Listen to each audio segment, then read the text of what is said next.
স্থিৰতাটো লাভ কৰিব পৰা নাই উত্তৰ নোপোৱালৈকে আৰু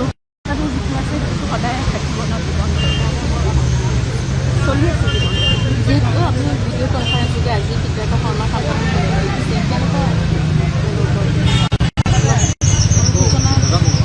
সেইটো সদায় কৈ আছোঁ অনুশোচনা কোনো ধৰণৰ নাই মৃতভাৱো দেখিছোঁ কোনো ধৰণৰ অনুশোচনা নাই খুব নৰ্মেলি আছে মই সেইকাৰণে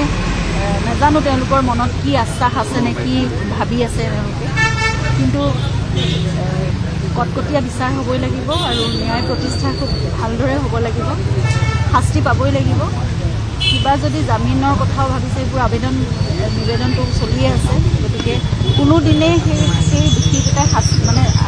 জামিনটো পাবই নালাগে একদম চিধা বিচাৰ হ'ব লাগে আৰু শাস্তি পাব লাগে শুনানি মানে সিদ্ধাৰ্থৰ যিহেতু ডিচাৰ্জ ফাইল কৰিছিলে যোৱাবাৰ আৰু তাৰ অবজেকশ্যন হৈছে কিন্তু শুনানি অহাবাৰহে হ'ব আকৌ শেখৰজ্যোতি গোস্বামীয়ে আজি পুনৰবাৰ ডিচাৰ্জ পিটিশ্যন দিছে গতিকে সেইখিনিও 16 তাৰিখে অহা ডেট আছে তাত হ'ব আৰু মহাবীৰ একুৱাৰ লগতে সিদ্ধাৰ্থ শৰ্মাৰ ফ্লেটৰ কাৰণে যিটো এটাচমেণ্ট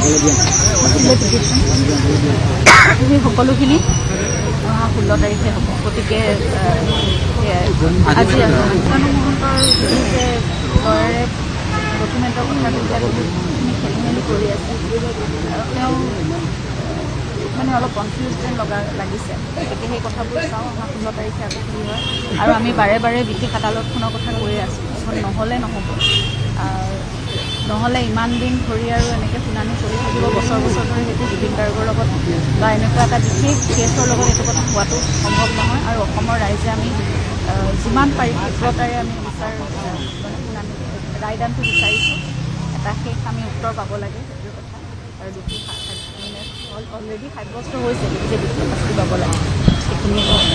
যিমান পাৰি সোনকালে ক্ষীপ্ৰতাৰে হয়